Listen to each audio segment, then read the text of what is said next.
day everyone, I'm Hugo Besaidenout, responsible for investment distribution at MFP, and I have the privilege of chairing the MFP Investment Committee. Welcome to today's MFP Outcome Matters, where I will be your host. It's hard to believe it's been a month since the exhilarating moment when the Boks clinched the World Cup victory in France. I was fortunate enough to attend the match in Paris, and wow, what an experience it was. The unpredictability of the rain created momentum shifts in the game, and this really made me think about what we've been experiencing in the global markets of late. Just as we start to sense a semblance of stability, a sudden turn of events pulls us in a different direction. But let me refrain from preempting today's discussions. Before we delve into the session, let me address a few housekeeping matters. We've applied for continuous professional development or CPD points, recognizing their significance to you. To make sure your attendance is verified, kindly watch the entire session and provide your ID in the CPD section. The event platform will be accessible until the end of December, granting you ample time to revisit the content and secure your CPD points.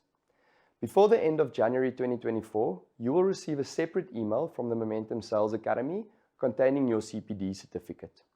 During this webinar, we encourage active participation. Please feel free to pose any questions in the Q&A section, and our speakers will address them in real time or respond after the session. I would like to welcome two speakers that are new to our stage. Hannes van der Berg is the new executive of Momentum Advice, and I'm also looking forward to hearing from Ferdy van Heerden, the new CEO of Momentum Investments, who took over from Jeanette effective 1st of October. First up is Hannes with the MFP update. Please kick us off, Hannes.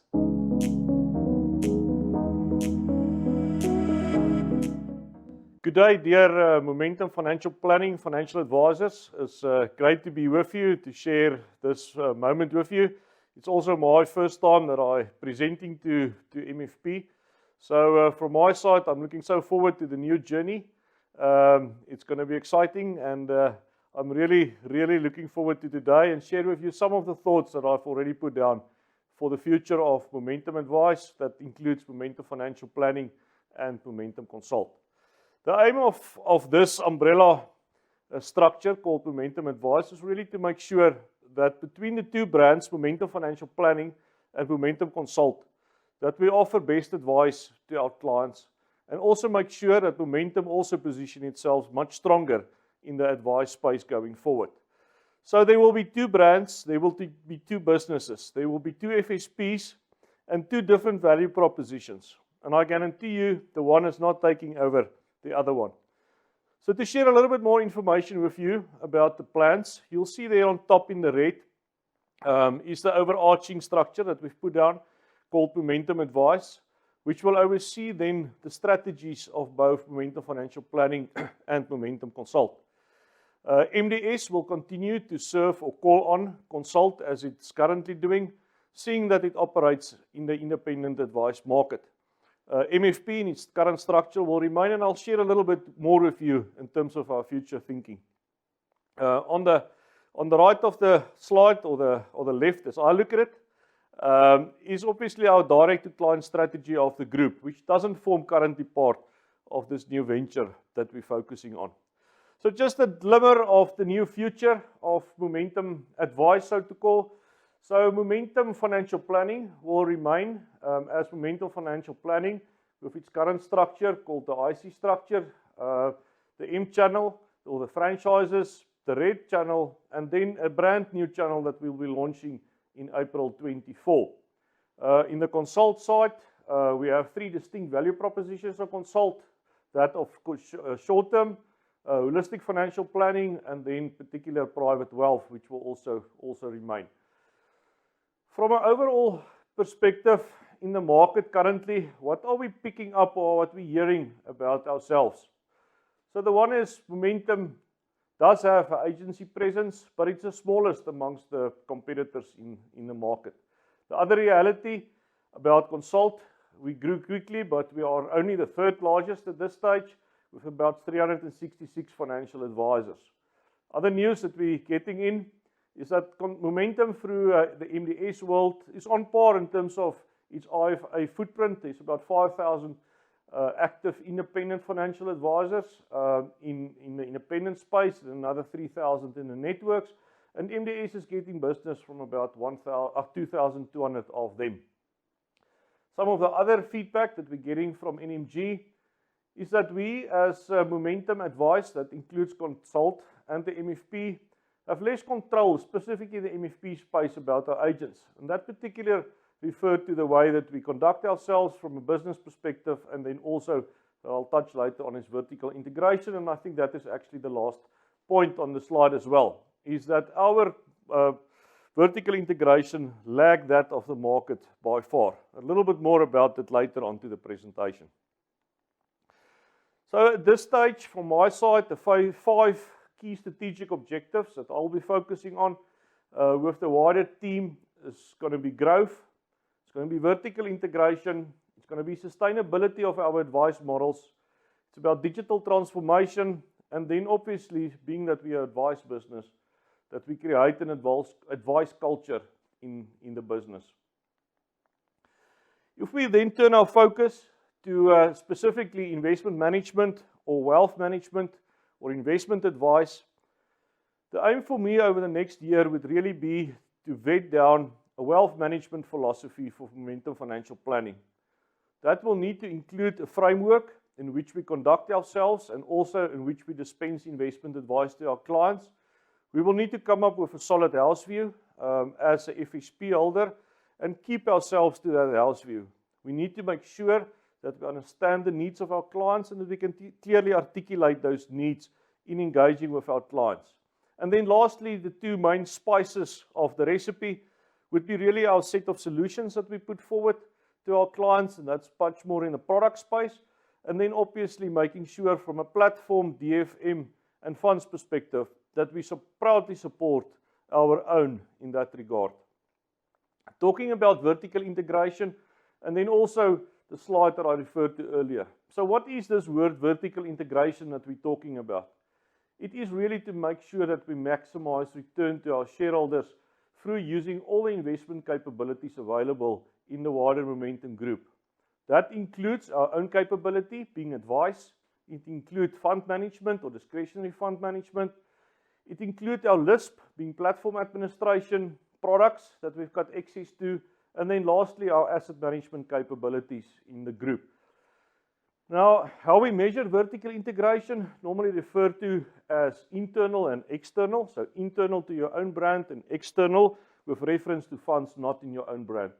On the graph, you'll see there Momentum Financial Planning on the right-hand side, really indicating that on the list, only 45% of the assets really goes into Momentum Solutions, leaving 55% of assets on the table for other external asset managers to feed off. You can see on the comparative graph, our main competitor, competitor A, is getting it right at 81% of the flow is getting into their own solutions. So for us as MFP, and I'm going to work hard on this one, is really a focus that we should apply and making sure that we have the solutions that perform accordingly and provide our clients with the comfort that they invested in the right solutions and to make sure that we drive vertical integration. Just the last slide on this as well, and why vertical integration is also important for us as a group. As you can see, in the current South African environment, our total cost to clients is just north of 200 basis points. For about 60 on average being charged for advice, 36 for platforms, 28 on the DFMs, and about 89 bips in terms of asset management. On the right-hand side of the graph, you'll see what is the current trend in the UK. Advice fees actually much more than in South Africa, touching on 73 basis points. Platforms, and you can see the margin squeeze on platforms only at 28, and we expect South Africa to follow same. DFMs around 26 basis points, and then on asset management, and there you can see the real margin squeeze down to 61 bips. Now that even makes it more profound for us to make sure that we get vertical integration right, because if we don't as a business dip into all the licenses and all the profit pools available, unfortunately we're not going to show value to our clients and to our shareholder. We will need to start sweating our own assets to make sure we've got a sustainable business model. So from my side, we intend to make sure that we create a framework, as I said, and a philosophy that will lead us into true investment advice business in the future and make sure that we proudly momentum and that we support our own. From my side, I'm looking forward to the journey and I'm looking forward to meeting you each and everyone in person. Thank you very much. Thanks for that update, Hannes, and welcome to the MFP world. Now, a lot has happened since the previous Outcome Matters event. Did I mention we won the Rugby World Cup for a 4th time? But in all seriousness, the news in the past quarter was largely dominated by natural disasters taking place all over the world, causing devastation in communities with lives lost and homes swept away. But let's take a quick look at what transpired.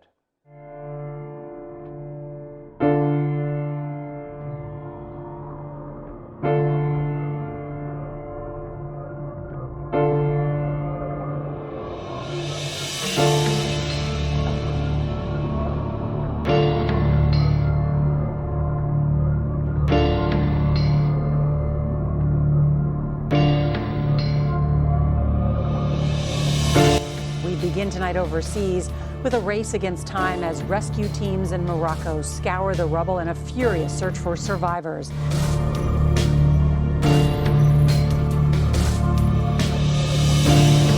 "2023 has been declared the worst year ever for wildfires.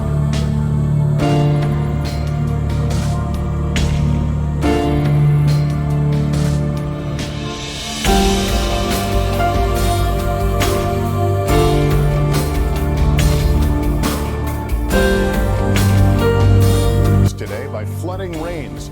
New York City under a state of emergency tonight with 23 million people under flood watch. At least 2,000 people have died from extreme flash flooding in eastern Libya.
Even though 2023 is being coined as the year of natural catastrophic events, we also experienced the ongoing Russia-Ukraine war and the more recent conflict between Israel and Palestine, placing geopolitical risks squarely in front of us.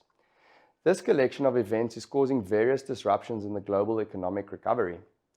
Inflation remains sticky, driving the higher for longer narrative around interest rates, and we expect volatility to persist for a while longer. Our panel will be discussing how they have been managing client funds during these periods of volatility and what their views on the future are. But first, I will hand over to our economist, Sanisha, who will outline the root causes of higher than expected inflation, what is underpinning underlying inflationary pressures, and how this shapes the higher for longer interest rate narrative.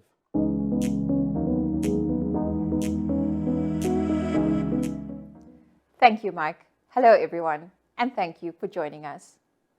Inflation is as violent as a mugger, as frightening as an armed robber, and as deadly as a hitman. These words of Ronald Reagan, who spent the first years of his United States presidency battling the problem of inflation, may appear excessive, but it is crucial to contextualize the severity of the inflation problem during his era. In 1980, the year he assumed office, US inflation reached a peak of 15%. The narrative of inflation stretches back to the inception of money itself, but when the genie escapes the bottle, its repercussions on an economy are profound. Unrestrained price escalations can erode buying power, grind away at corporate competitiveness, and widen the gap between the rich and poor. Since the early 80s, most of the world's mature economies have kept the inflation genie safely locked away. However, in the aftermath of the COVID-19 health scare and the war in Ukraine, fears over inflation cropped up yet again. This time, the inflation genie escaped the bottle for a number of reasons.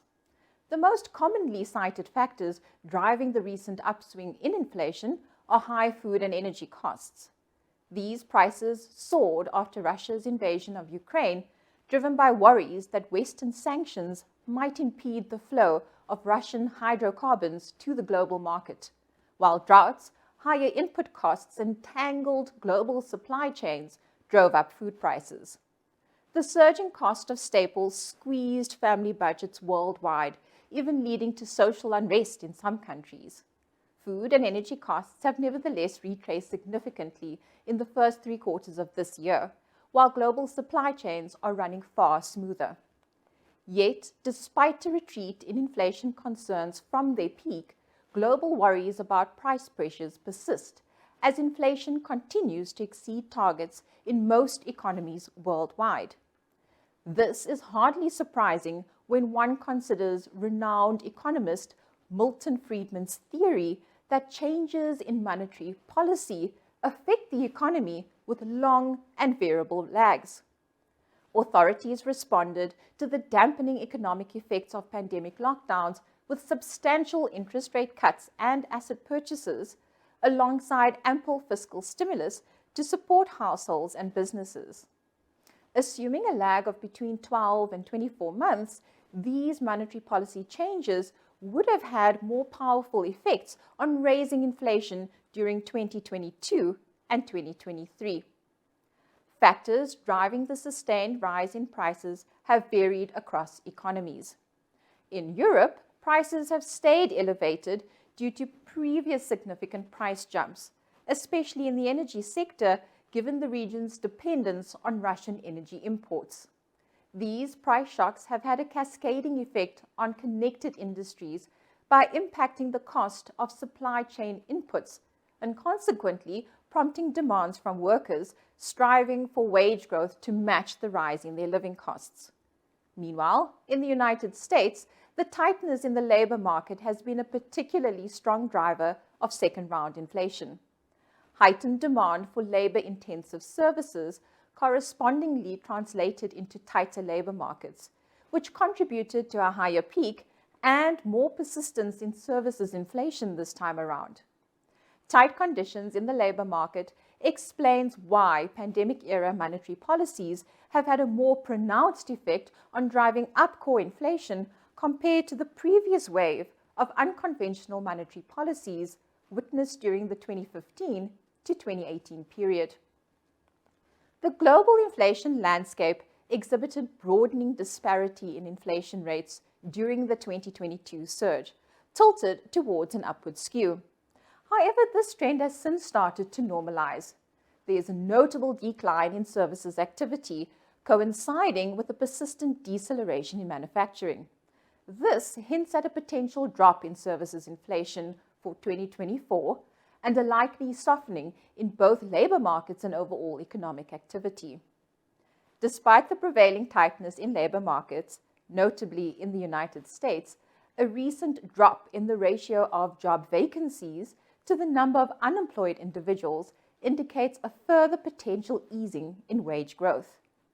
Moreover, there isn't much evidence to support the existence of a so-called wage price spiral in which rising wages lead to higher prices, which in turn trigger demands for even higher wages, perpetuating inflation.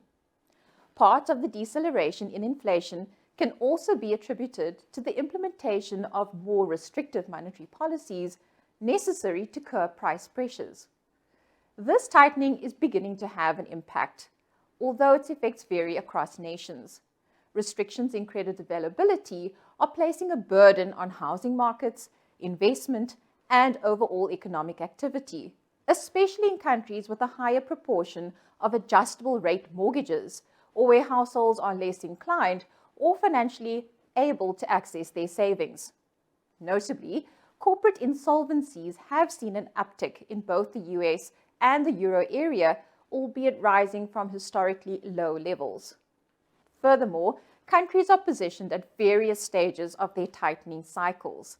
Advanced economies, excluding Japan, are approaching the zenith, while certain emerging market economies, like Brazil and Chile, have already commenced easing measures. According to the International Monetary Fund, or IMF, global headline inflation has more than halved, plummeting from its peak of around 11.6% in the second quarter of last year, in quarterly annualized terms, to 5.3% in the corresponding quarter of 2023. This represents a closure of approximately 4/5 of the gap between the peak in inflation in 2022 and the 3.5% average in the 3 years leading up to the pandemic. While both headline and core inflation have come down, they remain uncomfortably high. The IMF expects global headline inflation to decline steadily from 8.7% last year to an average of 6.9% this year and 5.8% for next year.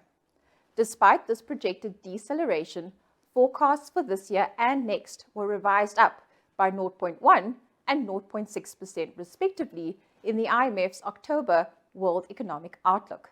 Moreover, inflation is not expected to return to target until 2025 in most cases.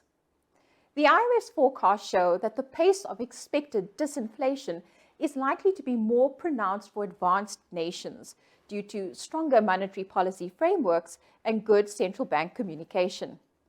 Moreover, a lower exposure to commodity price changes and exchange rates also allows for a quicker slowdown in overall inflation. The IMF predicts that this year, average annual inflation will exceed targets for 93% of the 72 inflation targeting countries worldwide. The most notable deviation from this trend is China, where headline inflation remains contained and falls below the authority's set target. The People's Bank of China has responded to low inflation and substantial economic slack by implementing interest rate cuts in both June and in August. Thailand and Vietnam are also outliers in this regard due to a strong pass-through from lower energy prices, lower house price inflation, and slower economic activity, respectively. In 2024, the IMF anticipates that about 89% of economies will surpass their inflation targets or the midpoint thereof.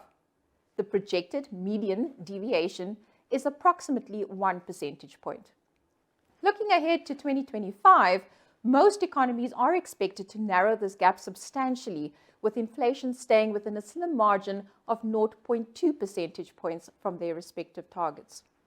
Core inflation is anticipated to experience a more gradual decline compared to headline inflation.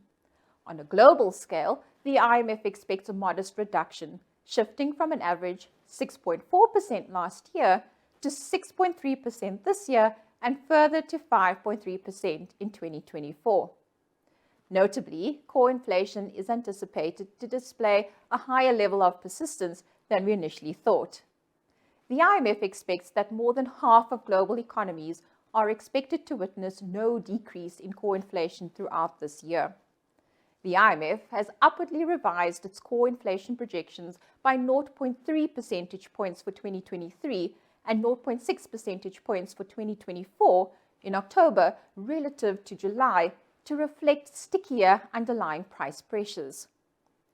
Despite resolute actions taken by global central banks and the likelihood that they are nearing the peak of their previously synchronized tightening cycles, inflation continues to surpass targets in nearly all economies with an inflation target. As such, cutting interest rates too soon could squander the gains by monetary policy tightening in the past 2 years. Adding to the challenge, recent market unease regarding an escalation of conflict in the Mideast has further constrained supply in international oil markets. This presents an upside risk to inflation. According to the IMF, a 30% surge in oil prices relative to baseline assumptions, which we know are around an average of $80 per barrel for this year next, could potentially lower GDP growth by 0.5% and raise global inflation by an additional 1.3%. In our view, central banks have been more inclined to accepting a short and mild recession rather than completely relinquishing control over price pressures, given that once the metaphorical inflation genie is out of the bottle, reining in future price expectations becomes an arduous task. Long-term inflation expectations have been reasonably stable, exerting minimal influence on recent shifts in core inflation. This stability is a testament to the advantages garnered from decades of a low inflation environment and the credibility established by central banks. Encouragingly, there is a notable benefit in having inflation expectations pivot toward a more forward-looking perspective rather than being heavily tethered to past inflation experiences.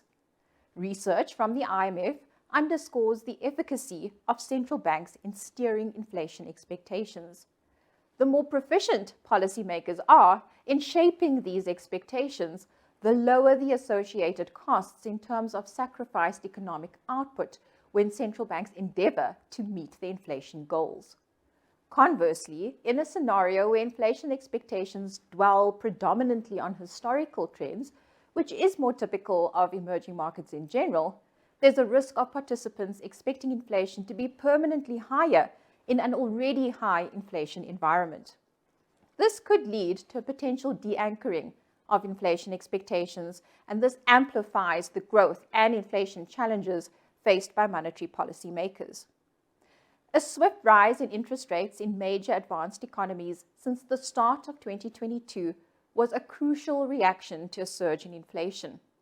These rate hikes have led to tight monetary policy stances, with real rates rising above neutral, and this is projected to persist well into 2025. Evidently, the effects of this tighter monetary policy are beginning to permeate the real economy. Lending surveys conducted in both the US and Europe demonstrate that banks significantly curtailed access to credit throughout the past year, with indications pointing to a continuation of this trend in the coming months. Moreover, there are clear signs that increasingly stringent credit conditions are starting to impact real economic activity. Despite this, real economic activity remains relatively robust, aligning projections more closely with the scenario of a so-called soft landing, an easing of inflation without a substantial downturn in activity. Nevertheless, notable disparities are emerging. The deceleration is notably sharper in advanced economies compared to their emerging counterparts.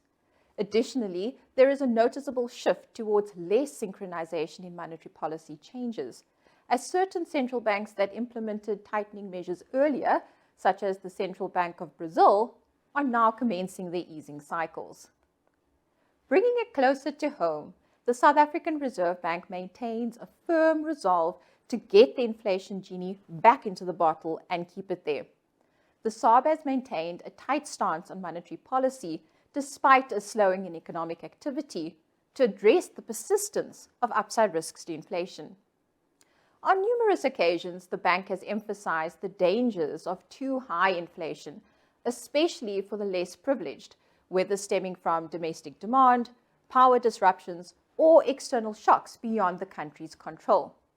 As such, even during an economic slowdown, the bank is obliged to tackle second-round inflationary effects and mitigate a rise in inflation expectations, all while prioritizing long-term economic stability. As with global central banks, the future path of policy rates and the timing of the first interest rate cut in South Africa will hinge on whether monetary authorities feel confident enough that disinflation is progressing in line with expectations. In other words, whether inflation will subside to 4.5% on a more sustainable basis in the coming quarters. So how do we bottle the inflation genie once it's out? The solution, we believe, lies in a multifaceted approach involving monetary policy, fiscal interventions, and raising public awareness. We've highlighted 7 areas which should be considered by authorities when tackling inflation. Firstly, effectively containing an inflationary surge necessitates central banks using their array of monetary policy tools where appropriate. These can include interest rates, reserve requirements, and open market operations. These tools can be calibrated to directly address inflationary pressures without unduly impeding economic growth. Secondly, enhanced data analysis offers the potential to spot early indicators of inflationary pressures in a more forward-looking approach. This early detection empowers policymakers to proactively address the inflationary stress, potentially mitigating the extent of required interest rate hikes to curb price pressures. Thirdly, monetary policy needs to work hand in hand with fiscal policy to ensure that actions are aligned to control inflation. Adhering to fiscal consolidation, curbing wasteful expenditures, and improving efficiencies in tax revenue collection can all help to reduce inflationary pressures. More efficient government spending can help grow productive capacity in the economy and improve economic resilience. In South Africa's case, the SARB has warned of the dangers associated with fiscal dominance. Fiscal policy has become less responsive to rising sovereign debt stock in recent years. This compromises the SARB's ability to keep inflation in check while ensuring macroeconomic stability, particularly in an environment where structural bottlenecks limit the country's growth prospects. Fourthly, governments have learned that disruptions in concentrated global supply chains can spur cost-push inflation. Diversifying sources of cost-effective supply and better management of inventory can improve price stability, while improving foreign government policies are crucial to increase the flow of trade. The fifth measure, frequently advocated by multilateral institutions, underscores the importance of encouraging competition within product and labor markets to drive down prices faced by consumers. Sixth, matching pay with productivity, particularly in the public sector in South Africa's case, is crucial to prevent a wage price spiral from taking hold. Understanding the perils of second-round inflationary pressures can also assist in the dialogue of wage-setting arrangements.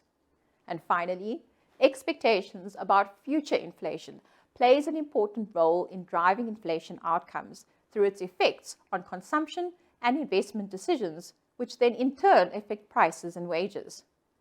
We believe that central banks do have the capacity to promote a forward-looking approach to inflation expectations by upholding the independence, the transparency, and credibility of monetary policy.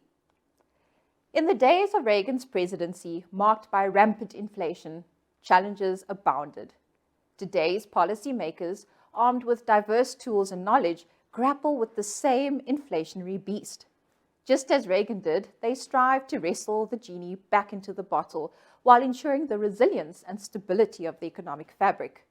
Acknowledging that the inflation genie can escape its confines due to a multitude of reasons, the imperative lies in a more nuanced approach, combining monetary acumen, timely policy adjustments, vigilant fiscal strategies, and fostering a forward-looking mindset amongst consumers and businesses in this current era of global economic shocks. I thank you for your time. As always, thank you, Sanisha, for your invaluable insights into the current state of the global economy. Next is a panel discussion moderated by the Head of Equilibrium Investment Management, Flobella Yates, who is joined by Visio and Truffle and Tassen Meyer from Truffle and Vision Asset Management, respectively. The panel will discuss how they are navigating the persistent volatility in the markets. Welcome, ladies. We look forward to your insights.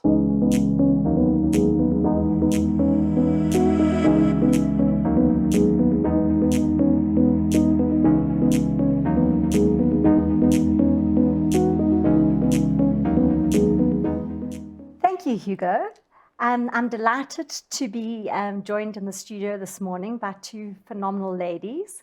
To my left, Tassen Meyer from Visio, who's an analyst and a portfolio manager, and then Visio and from Truffle, who is also an analyst. Thank you for joining me this morning. Thank you. Thank you. We've seen so much volatility in the world over the past year, from extreme weather events to economic events and then country-specific risks. This obviously translates into volatility across investment markets. I'd like to explore how you, as portfolio managers, navigate these risks and how it affects how you construct portfolios. Tessin, can you please explain how you think about the macro issues, such as the high inflation, high interest rates around the world over the last year, as well as any country-specific risks, such as the mid-sized banking crisis we saw earlier on in the US, and how this affects your views when you construct portfolios? Sure, thank you, Fluff. I think when Visio looks at volatility, the reality is that although it may seem as though we're in a specifically volatile period, in fact, the numbers don't necessarily back that up. VIX, which is a commonly viewed version of or risk measure, really suggests that volatility isn't as high as it's been previously. I think it's part of our jobs as fund managers to navigate risky markets or volatile markets. And in fact, when we look at the world today, we think that there are really opportunities still within volatile markets. And given our history within hedge funds, downside risk is really how we view our roles, managing that volatility, managing those downside risks. So really, while there are lots of factors to consider, while there are certainly extreme events that we've never seen before, I don't think that in our portfolios we necessarily are taking a remarkably different view as to how we have historically. It's about finding the right companies, the right management teams, the assets that throughout all of the volatility will be able to continue to generate returns, and we just want to make sure that we're positioned in those. While we run concentrated portfolios, we really don't want to have to be too concerned about any single position, and therefore the makeup of the portfolio itself tries to limit the volatility of any single position. But I think our view is, for now at least, that volatility is all around. We need to work through that. Perfect. So, Vuyo, now let's chat about closer to home. We've had an energy crisis, water shortages, and more recently we've experienced extreme weather conditions, which have also led to floods in the Western Cape and some parts of the Eastern Cape. And the very dry, hot weather has also led to raging fires across large parts of South Africa, specifically Limpopo and Mpumalanga. We also know that next year is an election year. Do you think that the country risk in South Africa has increased? So I think it definitely has increased, and we've seen that by looking at the credit default swaps, and we've seen those increasing above their 10-year average levels. And so there's all these issues such as the electricity problems, the municipality and the municipalities and how they haven't yet paid Eskom, all these service delivery issues as well, and also the election, as you mentioned. So I definitely think that we're seeing increased South African risk. And we are also looking at the fiscal risk, or rather the increasing debt to GDP that South Africa has, which we think is increasingly a concern. And it definitely needs some political willpower to turn things around.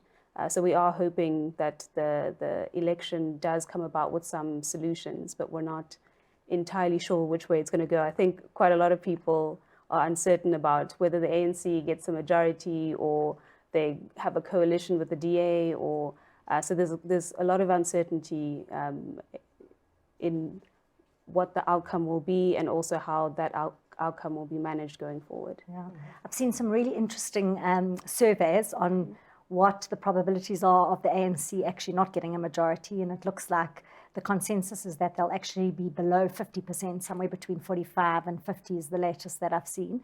So if we mentioned the fiscal risk, the increasing fiscal risk, I'd actually like to explore how that's affected how both of you construct portfolios when you see this heightened risk and obviously a headwind to investing. Yes. So for us, how we think about it is that in the short term, there are tailwinds for South African companies, and that's going to be coming from an improvement in the electricity situation. But over the long term, the increasing fiscal risk is a headwind. And I think on the fixed income side, what we've done is that we've tried to manage our duration to be lower than the benchmark so that we're not overly exposed to the longer term bonds. And yourselves?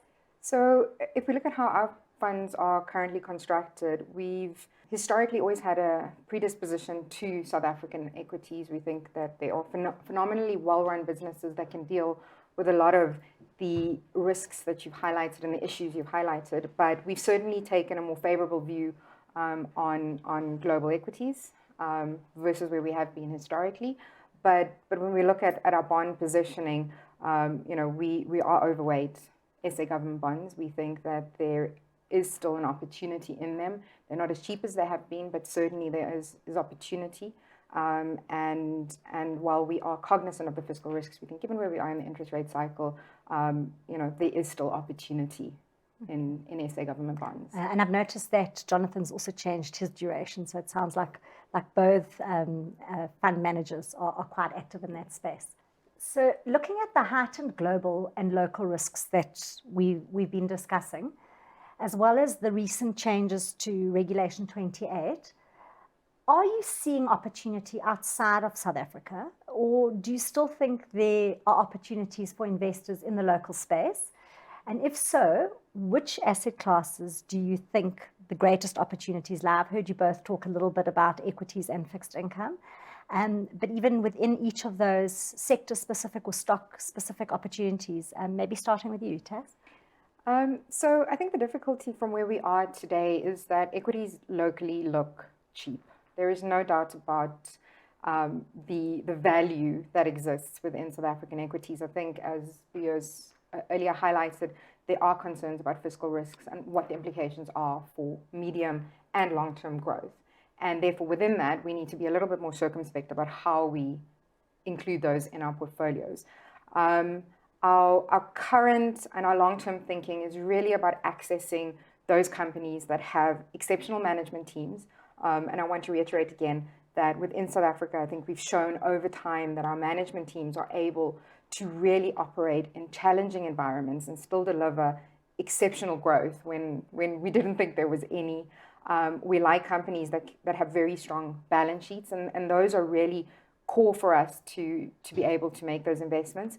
So there are opportunities. We like the education sector. We like certain of the resources sector. So I wouldn't say that there's any specific. We like to stock pick within markets such as these. Within global equities, again, there is a lot of value. The Magnificent Seven, as they like to call them, have driven markets over the long while. Within our global equity fund, we do have access to some of those, but I think we're seeing greater opportunities in some of the niche areas of global markets that we don't have access to in South Africa. Clean energy, obviously, with load shedding, we've all become solar experts, so that is definitely something we've looked at. Things like India is becoming increasingly topical. So I think it's about making sure that we stock pick in the right markets at the right time. We still have an overweight in government bonds and an underweight in equities overall, but I think it's about stock picking within those. So would it be fair to say that in the global equity space, you're seeing opportunities outside of the US tech stocks? Correct.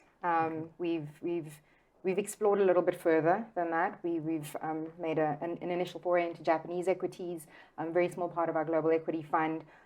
We don't ignore the US, we don't ignore the European markets, but we need to, again, coming back to growth, be cognizant of where the opportunities lie. And that's not necessarily going to be your traditional markets that we've all grown used to. And how about at Truffle, Visio? So I think it's fairly similar to what Tassin mentioned about there's select stock picking opportunities and that there might be country-specific risks, but there are specific companies that might be priced for that risk. So I think in the local market, we look for companies that have high dividend yields, that have good free cash flow conversion. And so we have an overweight position towards the banks at the moment. And in terms of global markets like the US, we're actually underweight the US just because we're concerned that given where interest rates are, that the valuations aren't necessarily screamingly cheap. So we're underweight the US. In terms of China, we have some concerns there about how slow the stimulus has been coming about, and also some concerns about how draconian the regulator's been. And so what we've done is we put a derivative position on our NASPAS process position just to protect against any macroeconomic uncertainty in China that would impact those stocks. Great, thank you. I'd like to now look at ESG. All the research I've seen, both locally and internationally, shows that ESG is important and that companies with better ESG scores tend to have better results and be more sustainable over time. Do you agree with that? I think it's a nuanced answer. I don't think it's a yes and no. There's certainly the research has favored that. I think possibly up until the beginning of 2022, the outbreak of the Russian-Ukraine war put a little bit of a dampener on those statistics, given what happened to energy markets, which had been unfavorable in ESG. But I think what we need to be fully aware of, and something that we are quite pragmatic about, is that unfortunately greenwashing does exist. Company management team are paid to be smarter than they are, and they will use what is to their advantage to make companies look better. So companies that inherently understand the spirit of what ESG is trying to achieve and using those in smart ways are going to be able to derive long-term growth and probably a premium valuation. We like to think that there are some great South African companies that are able to do that.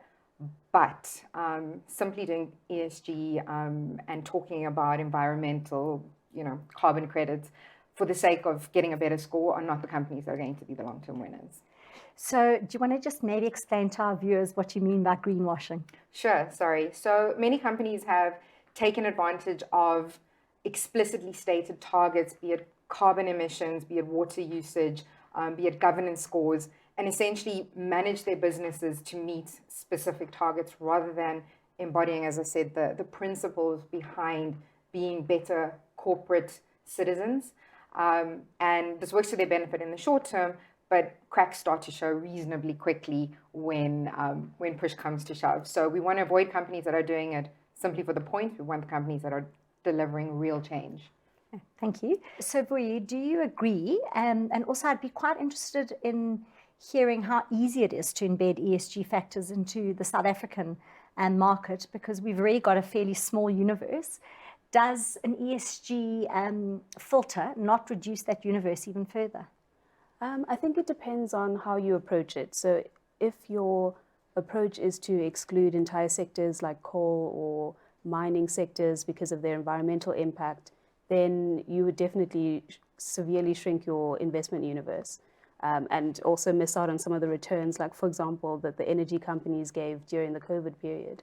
But if you focus more on the companies that are managing their ESG risks, the most material ones, the ones that might be improving on how they're managing those risks, then I think you're able to maintain your investable universe, but you can pick and choose which ones you want to be invested in, depending on whether you're being compensated for taking on that risk or not. And I'd be quite interested in hearing your views. Do you think that all three factors, the E, economic, S, social, and governance, can be applied in the same way? Which ones do you think are easier to focus on, and which ones do you think are more difficult to assess?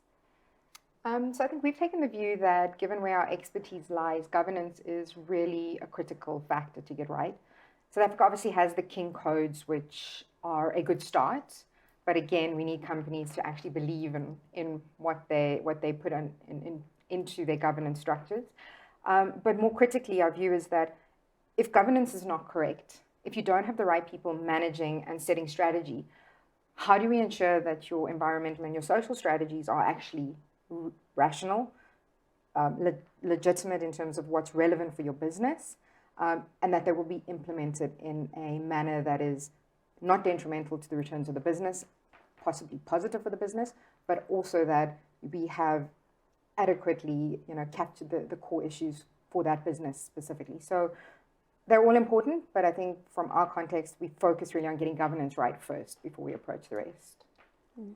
So I agree. We also focus more on the governance perspective, but what we're seeing is that we're seeing increasing focus on the environmental and social aspects as well, where regulators are trying to kind of quantify the impact of those risks, such as the carbon border adjustment mechanism from the EU, increasing carbon taxes, and also some social regulations coming out where they try to put a fine on if you're not doing due diligence in your supply chain around human rights, then you can be fined or you can be fined more than 5% of your global revenue. And so I think the environmental and social parts, those are increasingly becoming more important as well. Thank you. So as a discretionary fund manager, we obviously look to make sure that what asset managers tell us is actually integrated into their portfolios. And although ESG is becoming much more important, when we look at it, we try to rate them, asset managers, both qualitatively and quantitatively. But one of the things that we do look at is how they say what they are doing and how that then translates into the portfolio positions that they hold. So I think it's a good way to test that an asset manager isn't just saying the right things or greenwashing, but actually applying them. Can you maybe give me some examples of any specific stocks that you have potentially excluded for ESG purposes in the last maybe year or two? So the one that I can think of, it might not necessarily be from the past year or two, but it's kind of an ongoing thing, is Glencore, where in 2018 they had those bribery and corruption issues. And at the time we invested in Anglo American because it was offering similar returns at lower risk. And then as time went on and people started getting a handle on what the fine could potentially be, and there were positive changes at the company that were being made, the chairman was changed, CEO was changed, and then they made those changes to their compliance processes. We started becoming more comfortable with investing in the company. And then also this past year, in August, the DOJ, as part of the settlement, they appointed some compliance monitors at the company, basically to make sure that they really have changed their compliance processes. And so they'll be watching them for the next 3 years to see what those compliance processes look like and making sure that they're actually updated. Great. Do you have some examples? Yes, sure. I mean, I think from our side, one area that we've been very reluctant, again, not more short-term, but over the long term to invest in is short-term credit providers. I think our concern there really lies with offering individuals who are already in possibly dire financial straits access to credit that they are very likely unable to repay, are using for short-term consumption rather than long-term capital creation, and is really not allowing them to grow. And again, coming back to the growth story, impeding on their ability to really create financial wealth over the long term, and instead being, hooked into something that they continue to pay on higher and higher credit rates, longer and longer repayment terms. So I think short-term credit for us is a very problematic social issue within South Africa, and one that we've tended to avoid and be very difficult for us to change our mind on. So look, we obviously all subscribe to the UN Responsible Investing Principles, and ESG is something that we all take quite seriously. One of the issues that I've seen increasing and becoming much more prominent in our own local market is shareholder activism. And obviously it's not only about the stocks that each of the managers invest in, but also making sure that they can change the industry and make corporates more responsible in all three factors. But I've definitely seen that becoming a much bigger focus for asset managers. Are there any examples of corporate activism where you've specifically, or your companies have specifically been involved, either on your own or together with other asset managers? So I think for Visio, at least, it's always been a part of what we do. We see corporate engagement, activism as a core of one of the things that we try and achieve. So it's not something new, it's something that we've done since inception. And it's really about constructive engagement. We like to meet with companies, be it first management, then the boards, to explain our position, explain that what we are doing is constructive and for the good of everyone. But we really want to see change happen. Over the last few years, there have been numerous engagements on environmental, governance, social issues. But I think for us, most recently, we have engaged with Sasol over the last few years quite actively, understanding how governance lapses have led them into the position that they were a few years ago, one of the top 10 business market caps within the South African market. Unfortunately, not in that same position today. And those were pure governance lapses that have resulted in direct financial impact and unable to therefore adequately and upfront address some of the environmental concerns that the market has with them. I think they're getting better. They've certainly approached it better, making some management changes, board changes, and being able to start investing in the right way within environmental areas. The engagement has become far more comfortable. I think they're very open to the idea that we just want the best for the business. But that's probably one that we've spent a lot of time over the years engaging directly with management and the board and trying to get them to see the error of their ways. And is it a stock you hold? Currently, we didn't hold it for a very long time.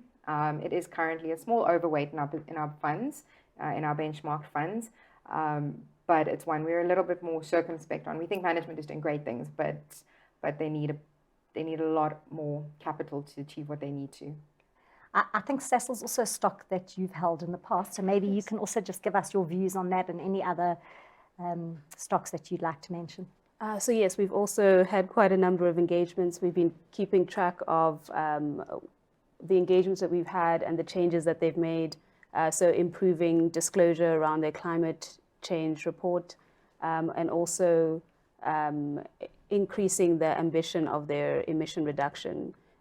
It's in line with their European oil majors, so we're fairly comfortable at this stage. But the biggest question we still have is around the just transition, because a lot of companies tend to talk about the just transition and say that it's why they aren't able to be more ambitious in reducing emissions, but they can't really tell you how the whole just transition pathway looks like. And so with the Sasol, we've engaged with them on the just transition, and they're in the process of putting together their just transition pathway. So we'll keep engaging with them on that, just to see what that looks like, because it would be quite a shame if the entire emission reduction pathway was, they basically let go of it just because they wanted to hold on to the just transition as like an almost a shield to stop them from having to reduce emissions. And I guess the other factor with all of these components is that often they come at a cost, right?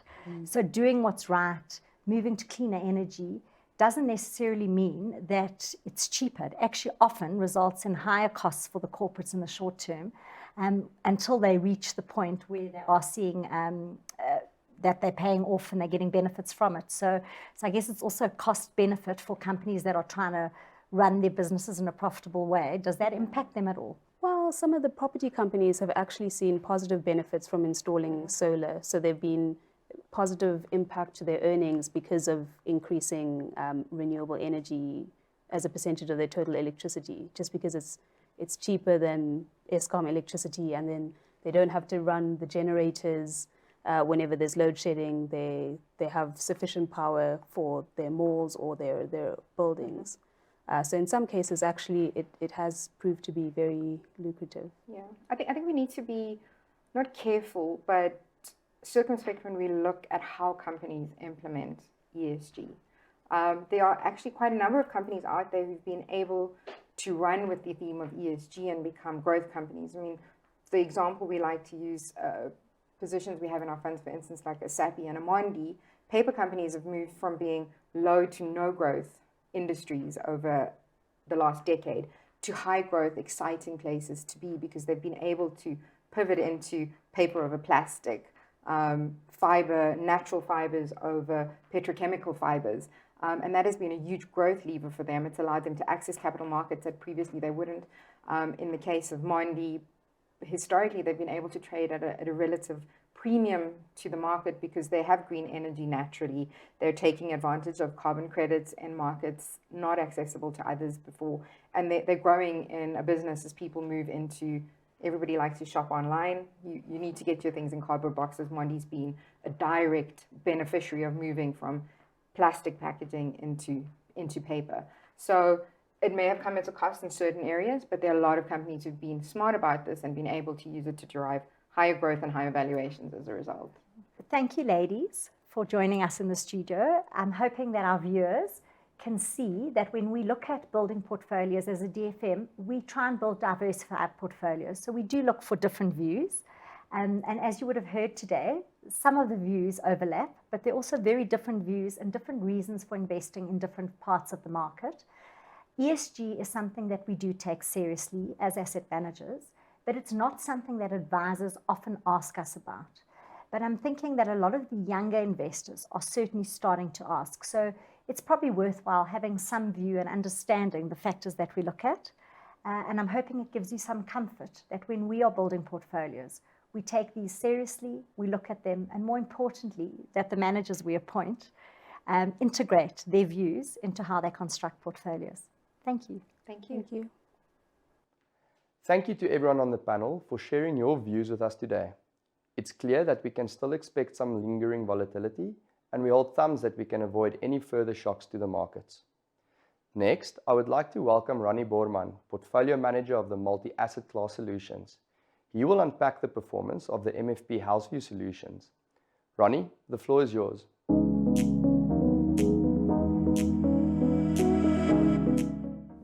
Thanks, Ihu.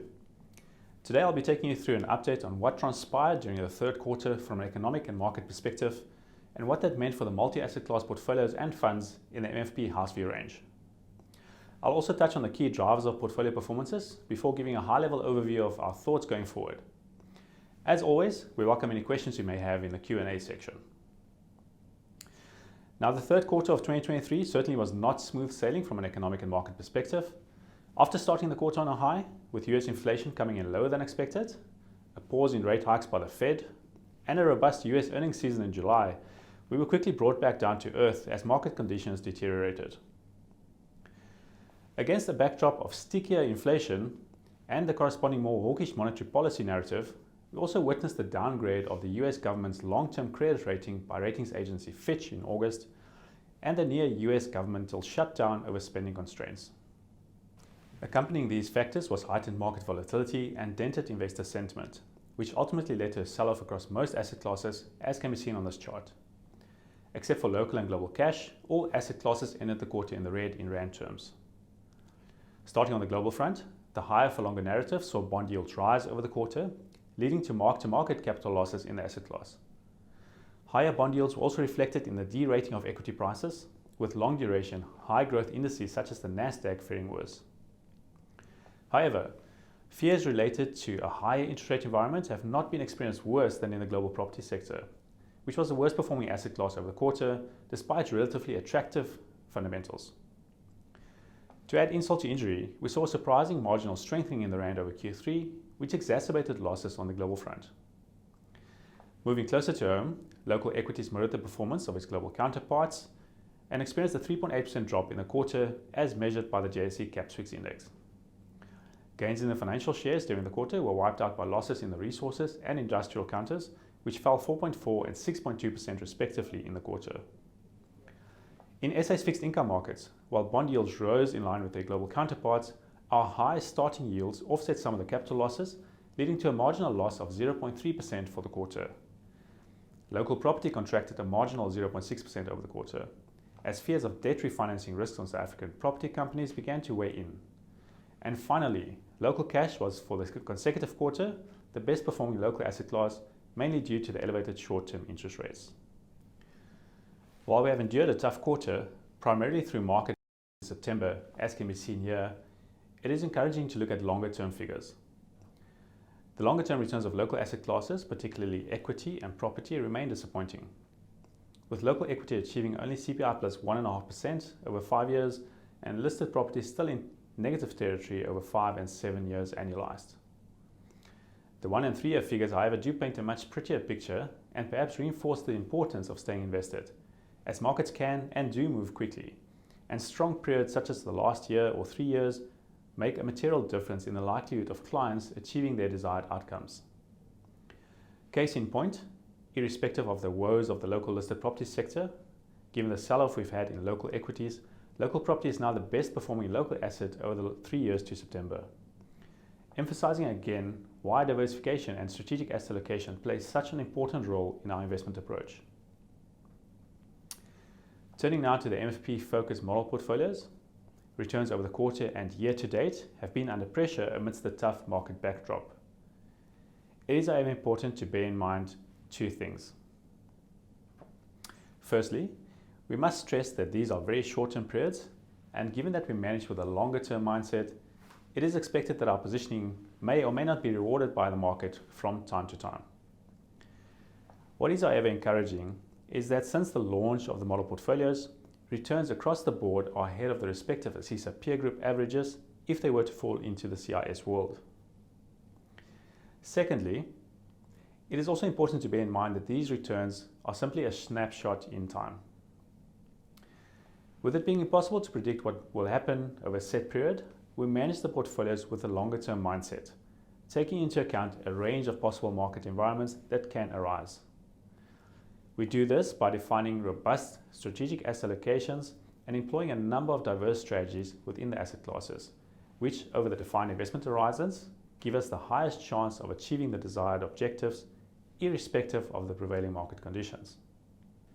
Similar to the models, when we look at the momentum focused fund of funds, we also saw negative returns for the quarter as markets retreated. Over 1 year, however, the funds have shown good resilience, with returns ahead of the strategic as well as the CPI-linked benchmarks.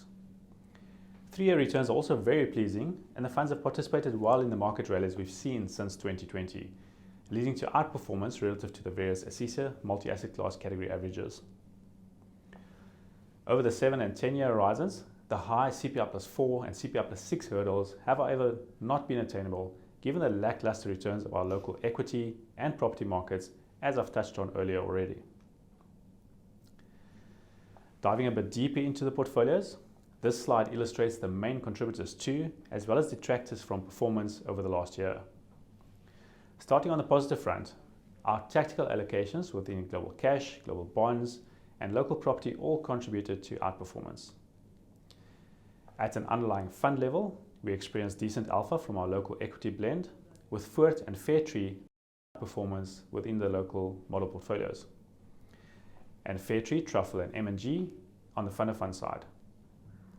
Across both fund ranges, Catalyst Flexible Property as well as Momentum Enhanced Yield also contributed meaningfully.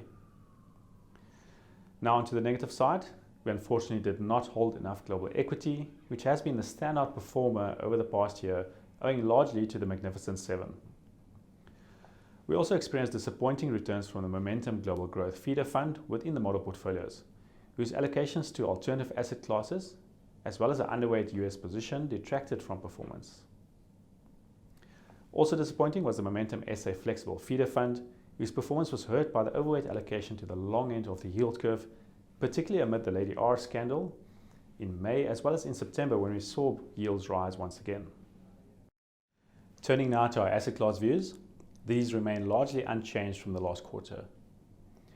Starting with the asset classes we are least excited about, namely local and global property, we remain concerned about the tough operating environments that lie ahead. Specifically, we believe the persistence of tighter monetary policy globally will continue to weigh on property earnings, while structural changes to lifestyles will hurt the fundamental factors such as vacancy rates as well as rental reversions, particularly in the office sector. This is also against a backdrop of relatively weak growth locally, as well as a potential global recession on the horizon. As such, while valuations screen attractively and are seemingly pricing in this bad news, we believe that other asset classes offer similar or better returns with a bit more certainty at this juncture. In the neutral camp sits developed market equity as well as local bonds. Starting with developed market equity, we are of the opinion that current market valuations, particularly in the US, are not sufficiently factoring in the downside risks to earnings, which we expect to be impacted by the slew of rate hikes over the past 18 months, as well as a potential global recession. Despite the pullback in markets over the last few months, valuations have remained stretched by the massive rallies since their lows at the start of Q4 last year. Turning to local bonds, while we cannot ignore the real yields on offer, which are very attractive relative to history as well as to peers, and they do offer some margin of safety. However, downside risks to our already strained fiscal position, our anemic growth outlook, and rising oil prices, which will put a pressure on inflation, warrants a bit more of a tempered view on this asset class. That said, we are watching the asset class closely, as a change in the direction of monetary policy globally would bode well for this asset class, especially at these very attractive valuations. To finish off, I think of this quote by Warren Buffett: "Only when the tide goes out do you discover who's been swimming naked." It's easy and understandable to get swept up in the market exuberance and be tempted to chase what has been performing well, or on the flip side, to take big risks and buy what has sold off aggressively in the hope for a quick recovery. But as history has shown time and time again, market environments such as these warrant a bit more of a cautious approach, grounded in sound investment and advice principles. For none of us want to be caught naked when the tide does go out. Thank you, Ronnie. Ian Scott, our head of fixed income solutions, will look at the returns of the various fixed income asset classes and what can be expected of the future returns from these fixed income assets.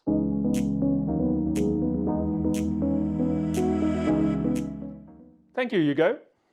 Today we're going to look at fixed income returns over the last quarter, year, and really what's been happening and driving returns in the various fixed income yield curves.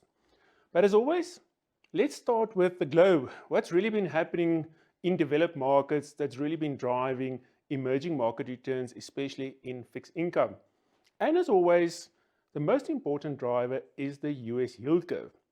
So you've probably heard in the past I've said that, look, the US yield curve is very inverted. What does inverted mean? It means the short end of the yield curve is actually much higher than the long end, meaning that the market is really concerned around the outlook for US inflation as well as a very hawkish Fed. Now, what have we seen over the last quarter or more? The Fed has probably gone on hold, where they basically say, look, we think that inflation is under control. We're not going to hit the 2% target yet, but maybe in 2025, we're going to stop with the interest rate hiking cycle here. But if things go wrong, then we are going to hike interest rates again. We've heard a similar story from the Bank of England and a similar story from the European Central Bank. But not all central banks have finished hiking rates. Recently, we've seen the Reserve Bank of Australia hike rates. So it's not over yet, but we think after about 2 years of the rate hiking cycle, we're probably at that top of the short end cycle. So what can we expect? Well, we think the short end of the US curve can come in and the long end goes up, a more normalized curve, much more like we're seeing in South Africa and other emerging markets. Normalized yield curves, meaning short rates are lower, long rates are higher. That's the normal state of curves, where the central banks think that inflation and growth is balanced.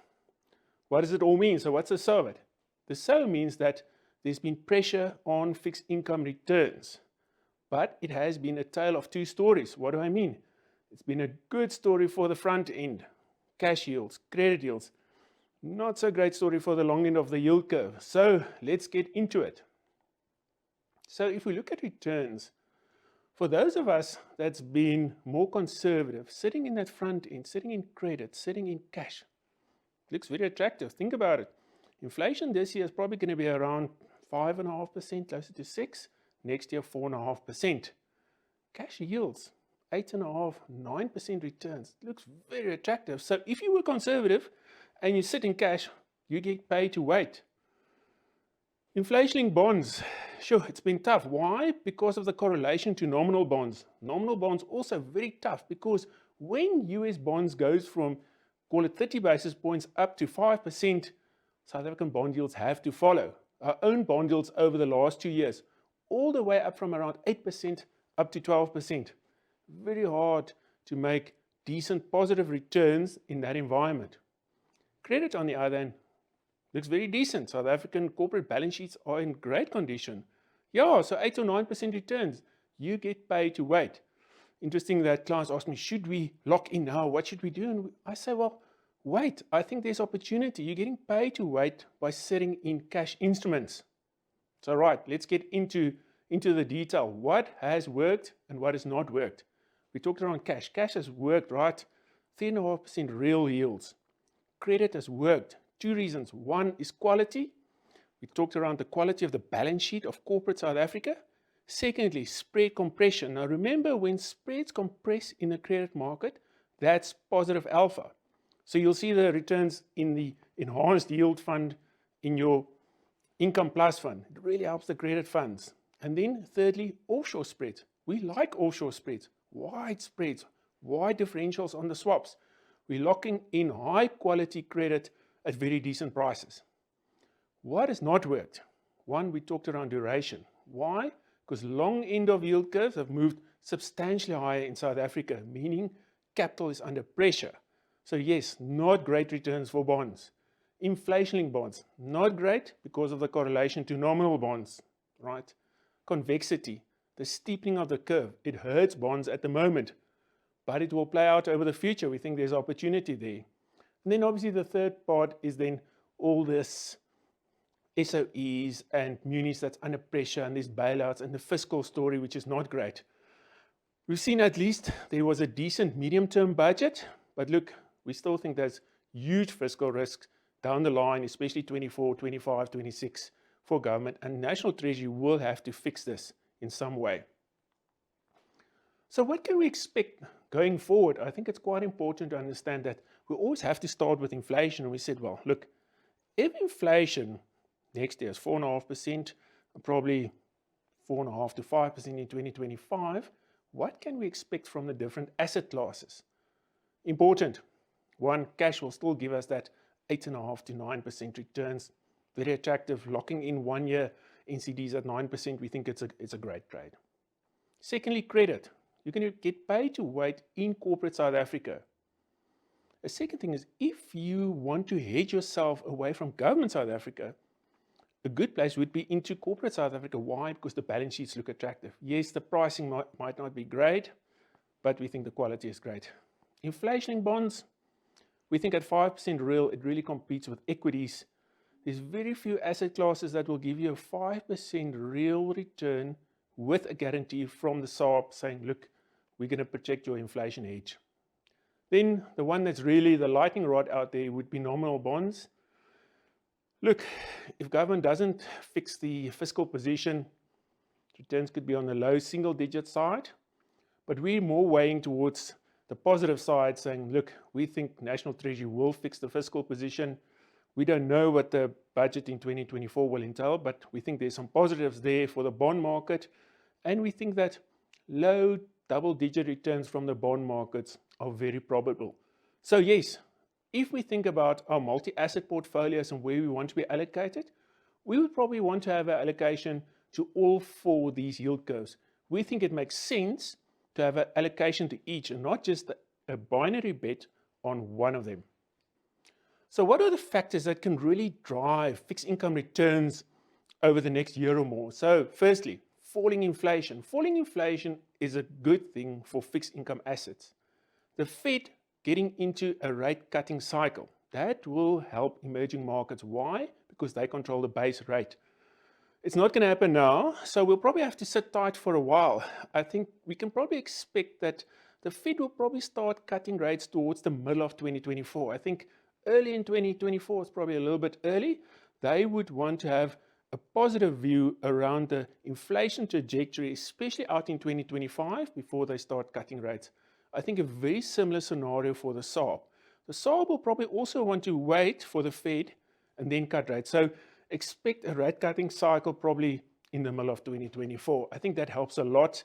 That would help the equity market, it would help commodities, and that would help the rand. So that really is what could drive fixed income returns, especially in 2024. Then what really worries us? Now, we read about this in the papers every day. Load shedding, the fiscal story, Eskom. It really is an issue. I mean, as we talked, National Treasury will have to fix the budget. We read about Transnet, we read about Eskom, we read about all the other SOEs. It's not helping. The inverted yield curves are not helping us. We actually need the developed market central banks to cut rates again. So quite a few moving parts on the negative. But what we are saying is that a lot of those negatives are already priced. I think we're going to go into a holding period for the next 6 months. So we're at the top of the cycle and we're going to be volatile around there, but we think there's opportunity in it. It sits in the price. As we said to you, we think you need to be allocated to all four yield curves. There's going to be good opportunities on a nominal basis and a real return. So yes, good luck out there. We know it's tough, but stick to your principles. We think there's good returns from this asset class over the next year or more. Thank you, Ian. Natalie Harrison will now cover the performance overview of the offshore solutions within the MFP house view. Welcome, Natalie.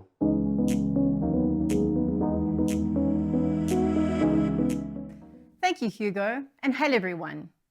In the words of Winston Churchill, success is not final, failure is not fatal. It is the courage to continue that counts. This sentiment resonates with our recent market experiences. The past quarter has proven to be another challenging chapter in our investment journey as markets started to finally reflect the likelihood of interest rates staying higher for longer. On the bond front, rising bond yields resulted in another poor quarter as bond yields and bond prices have a negative correlation. The bear steepening we saw over the quarter, where the long end of the yield curve rose faster than the short end, had a negative impact on returns. The importance of this cannot be underplayed. Higher yields tightens financial conditions, reverberates globally by underpinning dollar strength, pushes financing costs up as US dollar borrowings go up, and puts pressure on other asset classes, both in terms of relative valuations and the negative impact on economic activity. As a result, pretty much all asset classes went into negative territory except for commodities. This outcome is reminiscent of what we saw in 2022. What you'll see on the slide is that global equities saw a decline of 3.4%, while global bonds, traditionally seen as a more secure investment, also face a setback with a return of 3.9%. Even the dominance of US mega-cap tech stocks faded during quarter three. The Magnificent Seven, as they've so well been referred to, fell below 3.9%, slightly below the S&P 500, which went down by 3.4%, and has traded broadly sideways since mid-June, although still significantly in positive territory, as you can see on the slide. I think the slide is quite telling because it just highlights how small the growth in the US equity market returns has been over this last year, primarily driven only by those Magnificent Seven stocks. So what did this mean for the performance of the global portfolios? As you know, we are undoubtedly focused on outcomes, ultimately trying to achieve specific global cash plus returns in US dollar terms over specific time horizons. If you look at this particular slide, you can see our three portfolios. On the left, you've got the Global Cautious Fund. All the way to the right, we've got the Global Growth Fund. Each of those three portfolios has specific return targets over certain time horizons. Very outcomes-based, and we're very deliberate in our investment process in order to achieve those outcomes over time. But despite employing broad-based diversification within the portfolios in order to increase the chances of achieving those outcomes, the performance, unfortunately, of the funds were still impacted by the prevailing market dynamics. Hence, all three portfolios went into negative territory over the quarter, which you can see. Looking at our positioning, the standout performance was our equity manager selection and our underweight allocation to equities over the period. The UK, Japan, and emerging markets were particularly strong performers. Although currency fluctuations impacted returns, all three regions outperformed US equities, down only 3.4%. Additionally, our emphasis on value equities, which was down 1.8%, compared to growth stocks, which were down 4.9%, played to our advantage.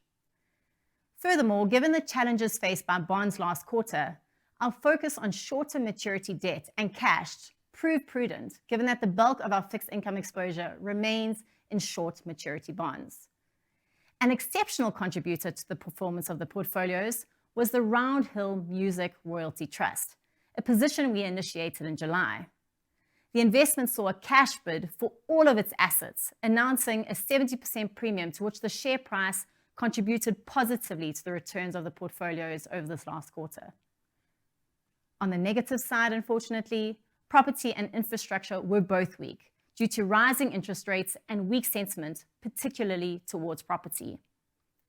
So yes, it was a tough quarter, and there were few places to hide, with the fund performances struggling as a result. But what is most important is the outlook and the opportunities on offer, because in the midst of chaos, there's also opportunity. Firstly, the continued rising yields have resulted in attractive valuations across a lot of global asset classes, making multi-asset diversified global portfolios increasingly more valuable than they have been in the past. With reference to bonds again, we find ourselves in a completely new landscape compared to the past decade.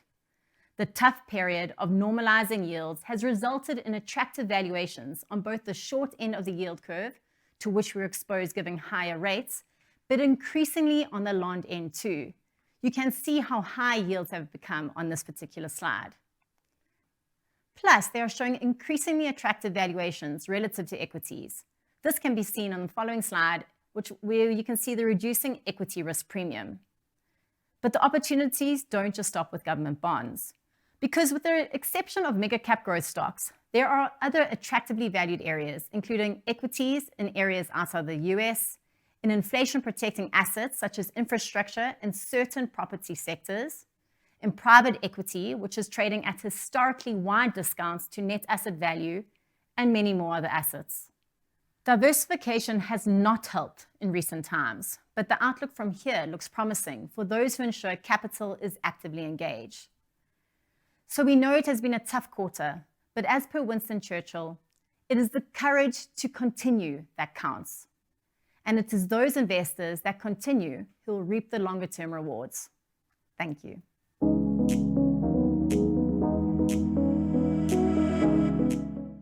Thank you, Hugo. Hello, I'm Martins Barnard, Head of Technical Marketing for Momentum Investments. The session today follows from the Retirement Reimagined webinar we did to MFP at the end of October when we introduced the income illustrator. Today, I will run through the highlights of that session to give a brief recap of the retirement insights and to refresh your knowledge of the income and inheritance maps. This leads into the discussion about inheritance risk in the early years of retirement, how you can counteract it, and the effect on income certainty.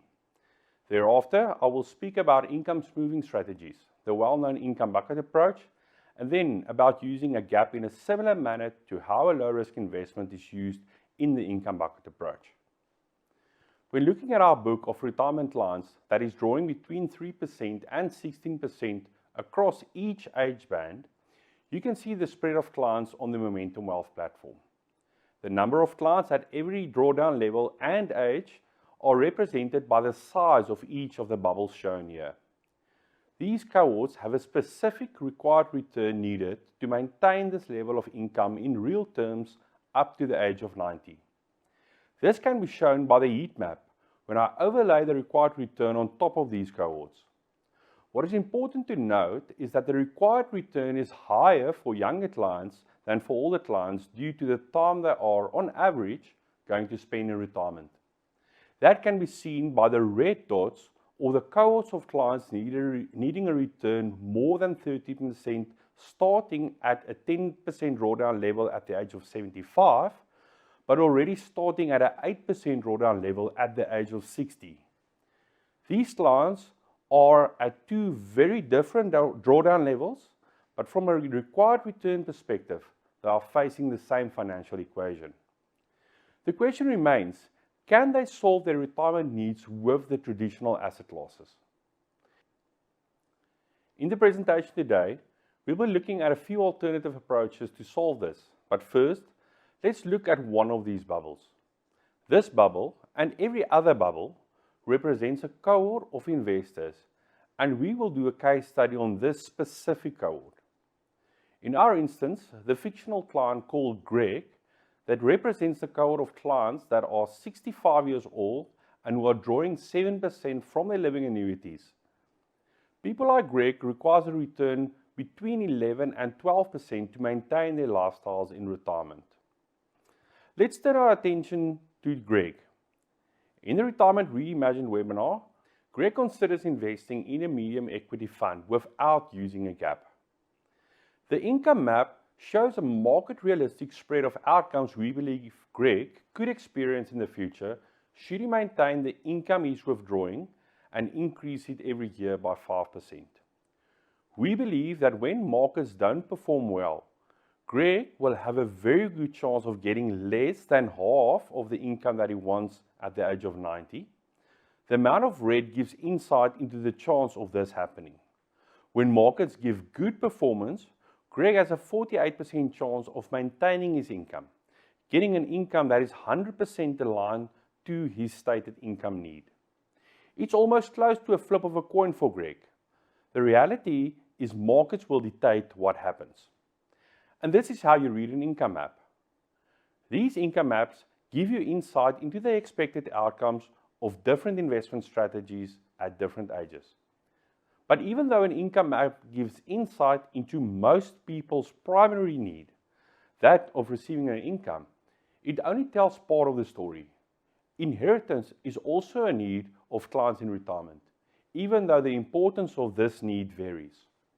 And therefore, we have built an inheritance map to showcase the effect of different asset allocation strategies on inheritance. In an inheritance map, you want to see a lot of blue, very little red, and for the red to start as late as possible. Let's spend another moment on this. For one of the 2,000 simulations that we've run, we would have this market value, and because it's the investment without a gap, this is also the inheritance value of the living annuity. And the blue, white, and red of the inheritance map come from where this line and the other 1,999 simulated lines find themselves over time. When a line is above the blue line, we will count it as contributing to the blue on the inheritance map. When under the red line, it will be contributing to the red of the inheritance map, and in between it will be contributing to the white. And for the medium equity investment that uses only the traditional asset classes, this inheritance map means that at the age of 70, it shows a very high likelihood of maintaining your real investment value and also having a very high likelihood of having more than 50% of your real investment value.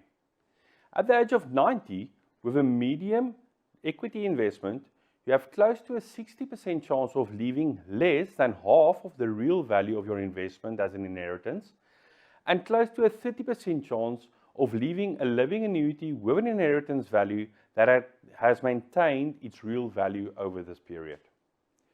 When introducing a gap, the blue line, we can see it has a significant effect on the initial years of the living annuity, as the gap does not have an inheritance value. Yet over time, the income payments from the gap can positively influence the inheritance value that can be received from a living annuity. And when viewed on the inheritance map, we see a lot more blue at the end of the map, but definitely more white at the beginning of the map as expected. To counteract that, we introduce a different type of gap into the case study, as Greg told us that inheritance is now an important aspect that is driving the decision-making process. As such, we introduced a gap with a 25-year guaranteed term. Adding a guaranteed term impacts both the income received and the inheritance from the gap. Firstly, it lowers the guaranteed income received from the gap, and secondly, in the event of death of the owner, when there is no second annuitant and the death is within the guaranteed term, it results in the commutation of the remaining income in the guaranteed term. This has a positive effect on the effective return received in the initial years compared to a gap without a guaranteed term. And that solved the drop in the inheritance map in the initial years. To summarize, a traditional strategy leaves a client with a lot of inherent market risk, as can be seen from the income map. Introducing a pure gap brings a lot of income stability, but it introduces inheritance risk in the initial years of retirement. Introducing a gap with the longest possible guaranteed term still improves the income certainty, but it also solves for the initial inheritance risk, but potentially at the cost of long-term inheritance gain. In the next section of the presentation, Retirement Reimagined Phase 2.1, we want to look in more detail how changing the guaranteed term of a gap influences the gap's income, IRR, and its inheritance value. We then look at the impact it will have on income certainty and on inheritance. On the furthest ends of the guaranteed term spectrum, there is a 17% difference in the income that Greg can receive. But the change that can be seen in the income as the guaranteed term is increased is not a linear one, especially not in the early years. The midpoint of this difference in income is at about year 15, and at year 10 there's only a 4% difference. Essentially, adding a 10-year term is not really that expensive. Today, I want to focus our attention on the 15-year guaranteed term. This type of gap has a commuted value that starts slightly lower than the original purchase price. This is very different to a pure gap, which of course has no inheritance value. When looking at the nominal cumulative value of the income payments, it takes just more than 10 years to overtake the purchase price. But the combined value when adding this guaranteed term ensures that the nominal value that the client and or his beneficiaries receives won't be less than 80 to 85% of the original purchase price in the initial years, and then 100% or much more within a few years. This has a following impact on the IRR. Where the blue line shows the IRR for a pure gap that starts very negative but ends at just under 15%, and the red line shows a gap with a 25-year guaranteed term that never drops below 10% or 11%. The gap with a 15-year guaranteed term gives an IRR that is negative at first, but already gives a positive return a few years into the retirement. Its IRR begins much better than the pure gap, but the pure gap overtakes it in the last few years of the guaranteed term when the commuted value is low. When compared to the gap with a 25-year guaranteed term, the IRR is lower at first, but becomes comparable and better in the latter years. And this is the effect it has on an inheritance map. It significantly reduces the initial inheritance risk, but it does not quite mimic the effect that a 25-year guarantee term has. But let's do a comparison, starting with a refresher of the original 3 sets of income and inheritance maps. At the top, we have the traditional living annuities income and inheritance map. Then, we have the income map when you introduce a gap with no guaranteed term. You can see a very large improvement in the income security, but with an initial lower inheritance amount which phases out over time. And then we have a gap with a 25-year guaranteed term, which also leads to higher income certainty than a traditional portfolio, but with a similar inheritance map. But let's ignore the traditional living annuity for now and see the comparison when using a 15-year guaranteed term.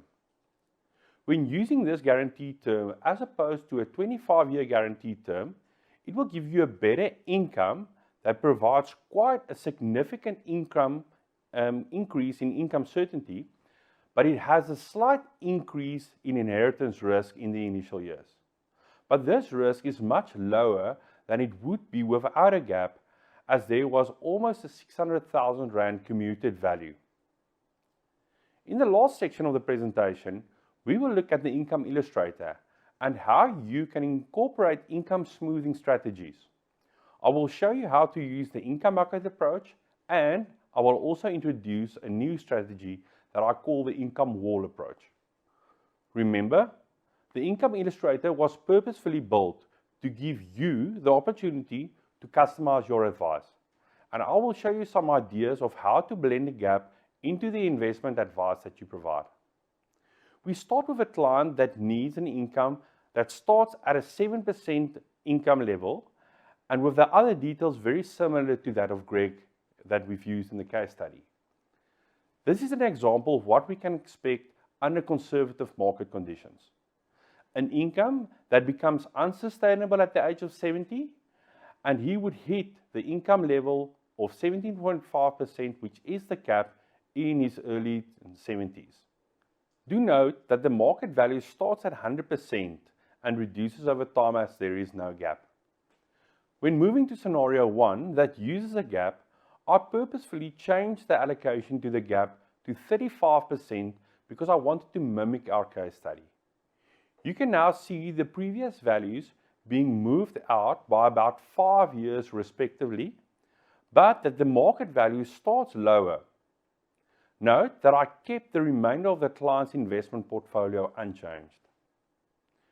To use the income bucket approach, I've used scenario 2, which by default uses the bucket approach, and I again used a similar gap.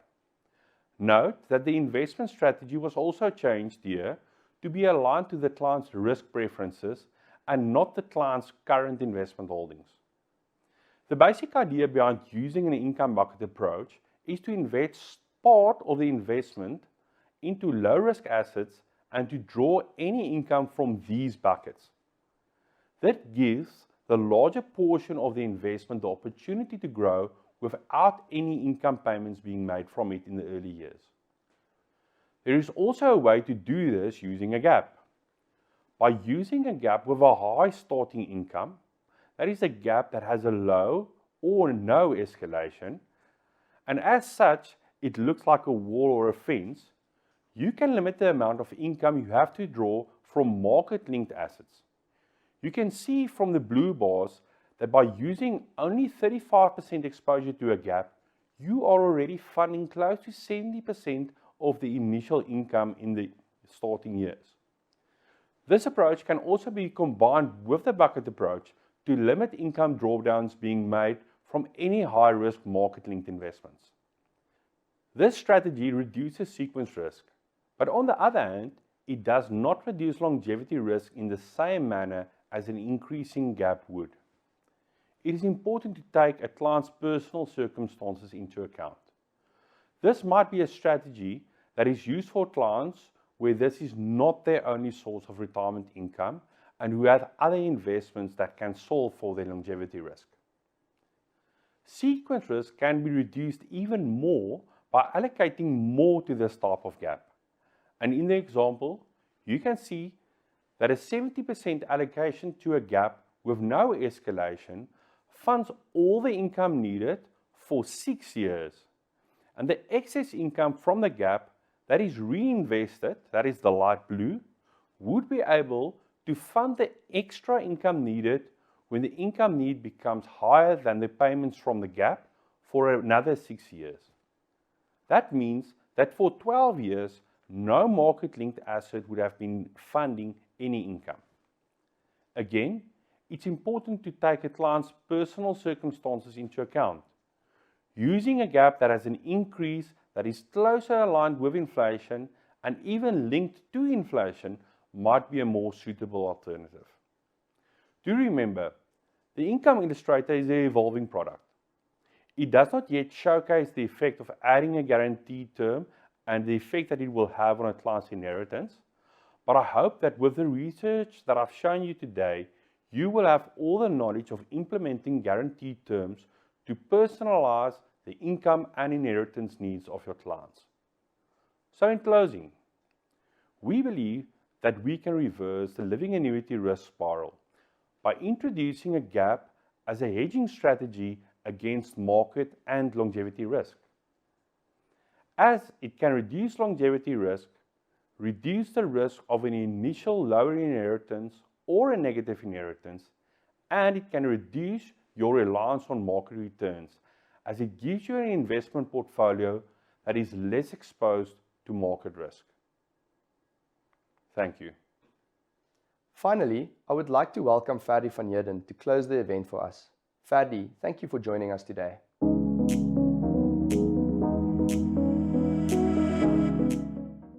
Thank you, Hugo. Good morning, everyone. My name is Ferdi van Heerden, and I'm excited to be here with you today.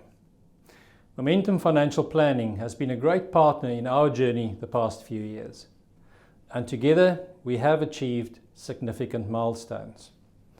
In these times of persistent market volatility, higher inflation, and of course higher interest rates, it is essential to remember that history has shown us the value of a consistent investment philosophy and the importance of staying invested over the long term versus trying to time the market. It is in these times where you, as financial advisors, add immense value to your clients, the investor, by keeping them focused on their intended outcomes and preventing rash, short-term decisions that could permanently destroy value. I want to take a moment to express my thanks and gratitude to you for the support you have shown to our investment and wealth management businesses over the years.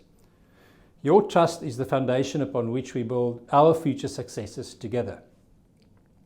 I look forward to the prospect of meeting each and every one of you in the near future. Together, we will navigate through challenges and seize the opportunities that lie ahead, which is important if we are to deliver on our client commitments and their required outcomes. Thank you once again for listening in on this webinar. Let us continue to work together for the benefit of our investors, leading with determination and a focus on long-term investment. Thank you very much. Thanks, Ferdi. From my side, thank you for attending today's MFP Outcome Matters and your continuous support. I trust that you all have found the content not only interesting, but also insightful, and that you leave here today with valuable information to discuss with your clients. Just a reminder to watch the full session and add your ID to the CPD section so we can verify your attendance. Until next time, goodbye.